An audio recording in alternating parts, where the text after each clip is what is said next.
splendid. So yeah, I had just finished Wolfwalkers. Holy hell, that was a splendid movie. Like, probably the best movie, or at least animation-wise. Like, if it wasn't behind the Apple paywall, I would totally buy this on Blu-ray. I mean, like, the only reason why I watched Wolfwalkers today, and this is the first time, like, first reaction, like, this was fantastic. And it's just like, it sucks that the thing's behind the paywall, because, as I've mentioned, this is behind, like, how many streaming services must there be just to get one little movie? Well, anyways, what does this have to do with convention? Well, for one, is where the Red Card, another convention person. He also does his own series of con vlogs. You can look at his channel. But on his Twitter, and I'm not sure if I'm even able to remember to pull that up after editing this in Movie Studio, but I remember there being a tweet from like a month or two ago saying that he wants to use one of the songs from this movie. I asked him what that movie was, and I just got a gif of Rarity saying, "No spoilers."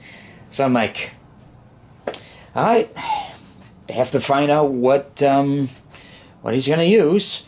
Obviously, I know it's from the movie Wolfwalkers, so that would kind of be no problem. Just find that movie, and just from there,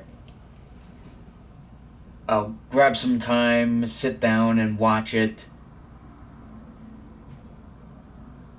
Honestly, like, first time I even heard of this movie was with a viewing of what was this year's abysmal Academy Awards.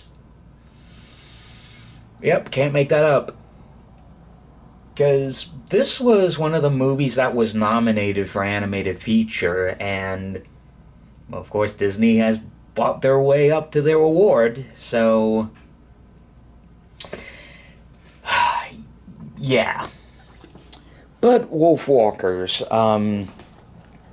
honestly, like, the Oscars was even how I had heard of this, the show to begin, of this movie to begin with. My, just trying to catch my breath after just how splendid that movie was. So, now that I'm actually finished with the movie, don't worry, I won't give it away. I need to think of my dinner. Well, truth be told, like, in some given aspect, if there were more, if this movie was already out on home media and not locked behind a streaming service, which I gotta pay money for, then I'd have no problem seeing it. If I saw it at a Fred Meyer's or something, depending on your region, it might be a Fry's Food.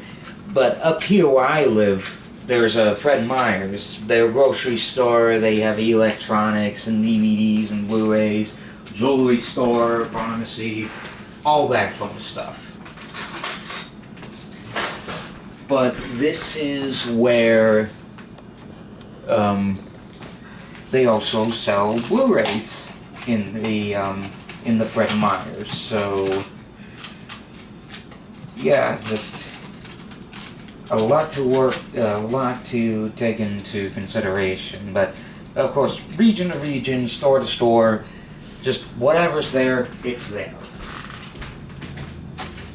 But again, I am too anxious to wait and see the release of Wolfwalkers on Blu-ray, because that one totally, I would like grab that instantly on Blu-ray.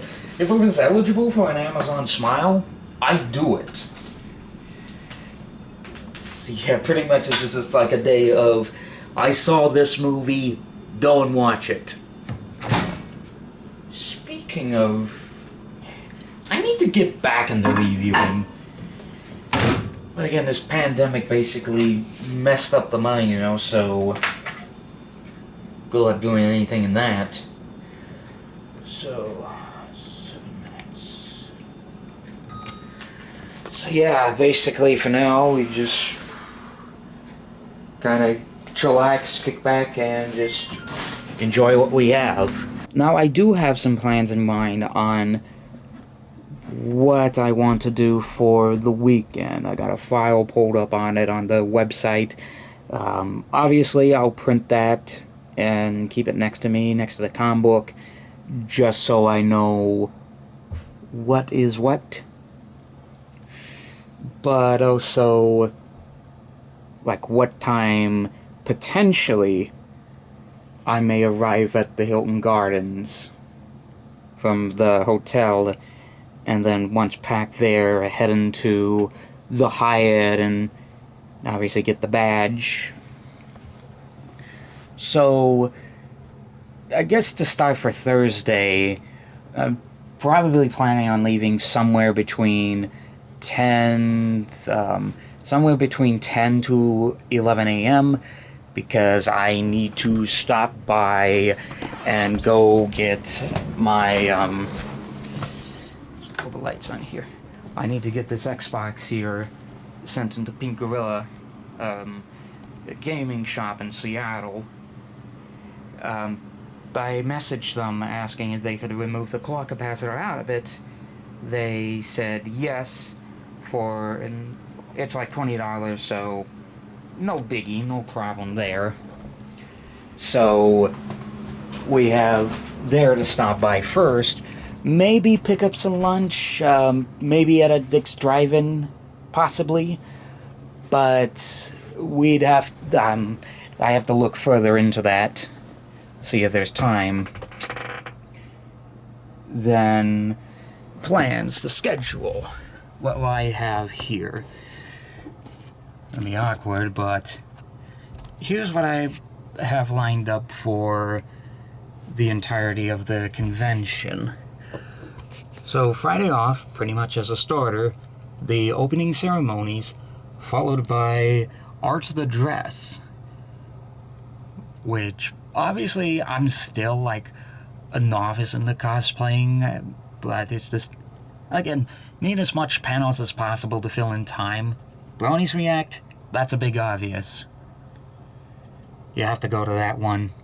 This one I have like fences against because both of these collide between one another.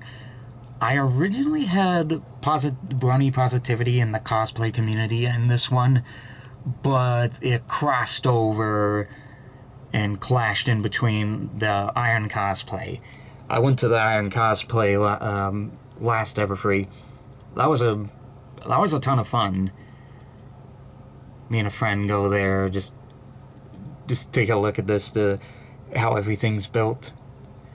If I could, all right, this would be a crazy idea to do, but what if with the Iron cosplay thing, there was like some person who brought in a bunch of cameras, and then just made it into like a real life, one of those game shows or whatever, like, you know, like Forged in Fire, or crap, I'm not even remembering any of this stuff. Why am I not? Anyways, so next on the agenda is the Semi-Perfect Podcast.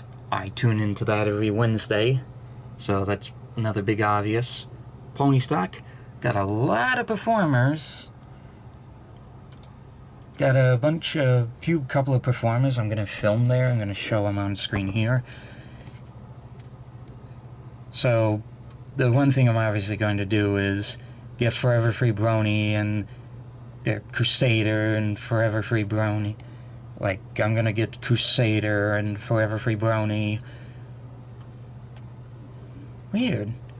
I thought Luna Jax was gonna be here. Something must have happened. Oh well. Back to the board. So what we have next is Hot Pepper Reviews.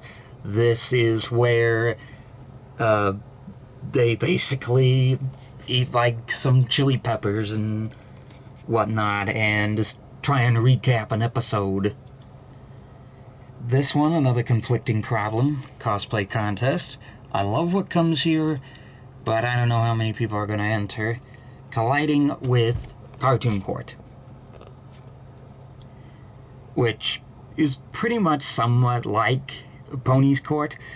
And for those that probably may not know about Pony's Court, I'm gonna link that to you. I'm gonna link at least a video or something to you guys in the card or in the description, just so you guys get a good example on what like a cartoon Pony Court ordeal is like, because it can be pretty funny, these scenarios.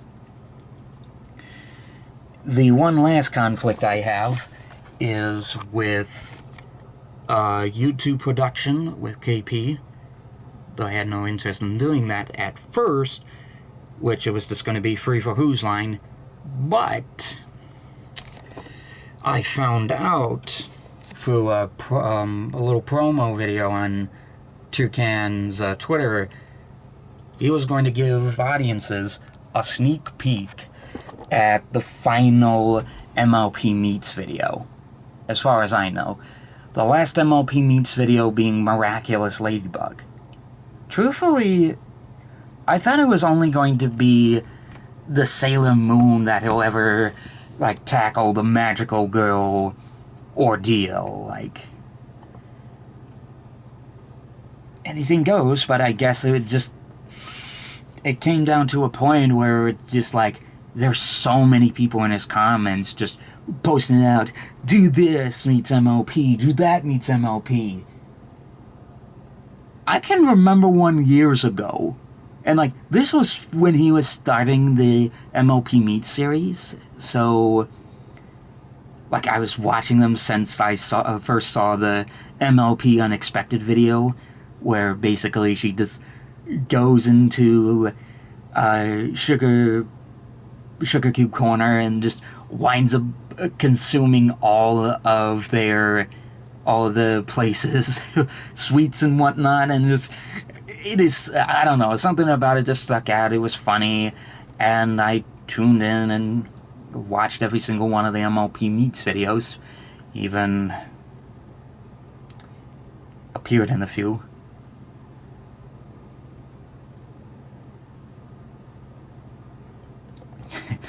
Yeah, it's been a while since I even wanted to use that little hashtag.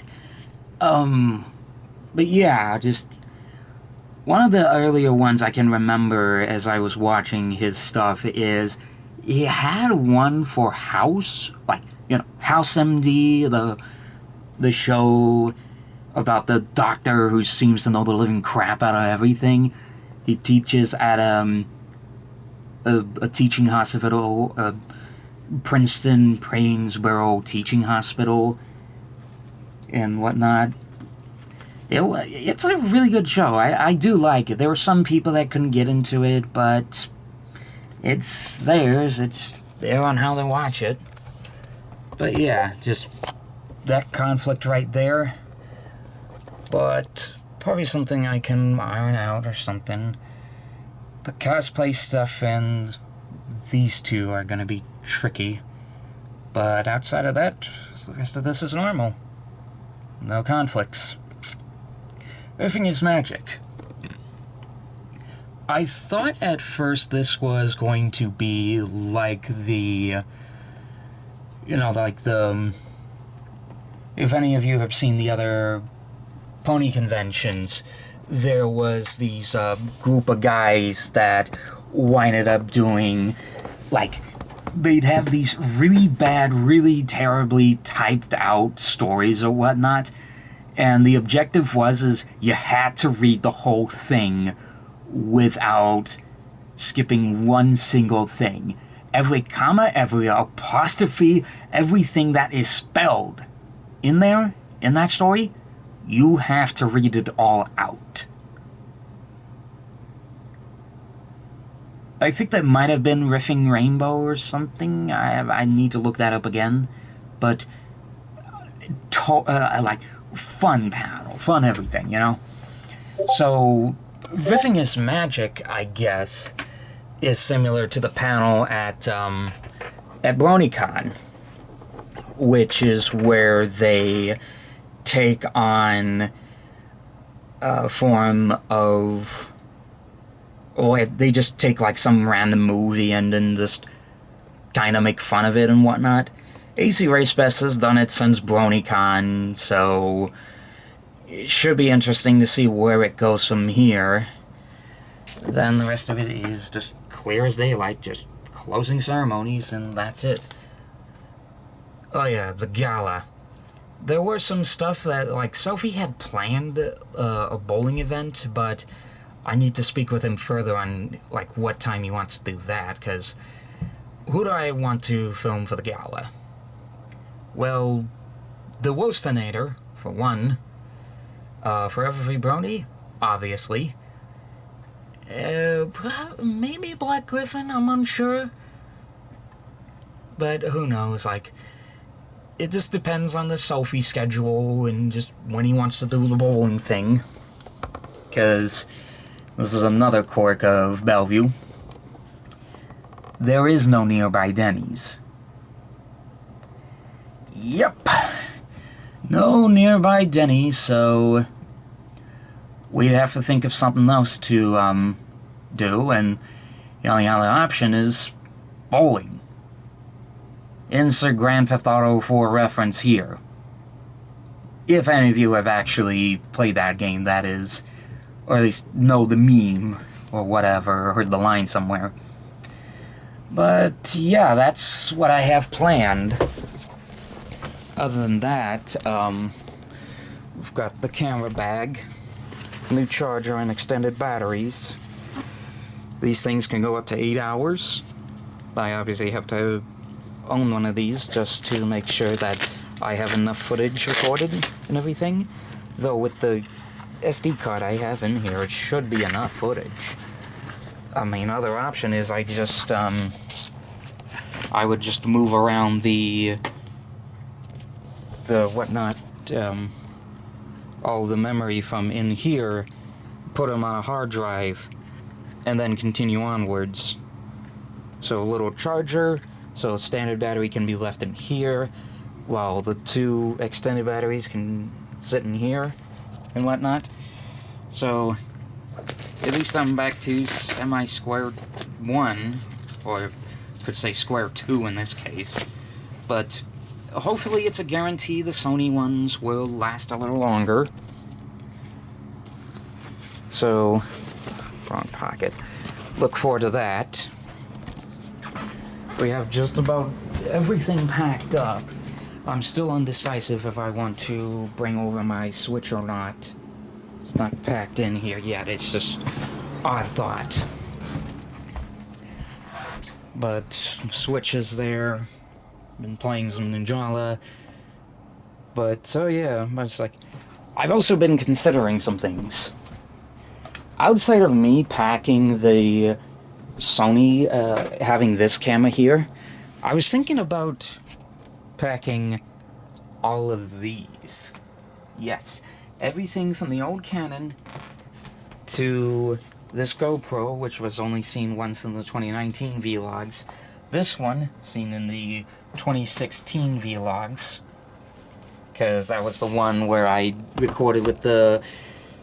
where it's just that one scene where I just said, that is one giant Octavia. And then this.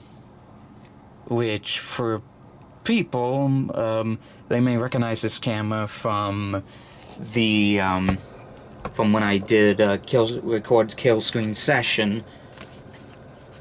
So, like, everything from the everybody, like, because I needed to deliver the Canon camera to Selfie, I had to go in and use that for 2017. But, oh yeah, I almost forgot. Because the other thing was, this camera, I also had to bring this Canon over to the Villain 101 panel, which, I mean, forget them. Like, if someone else wants to record them, that is good. That is fine with me. Because I can't handle it, recording them because of just scheduling conflicts. I have one too many scheduling conflicts that goes on between that panel and this convent and everything else. It drives me nuts sometimes. Like, it really drives me nuts. But I don't know. That's what I have in mind for the convention tomorrow. But all depends on what is yours, and I will see you guys next time as I travel down to Everfree Northwest for the comeback. It will feel nice when we get the return of the Confi box and everything in between, and we get to see friends again, albeit with face masks. Well, anyways, see ya!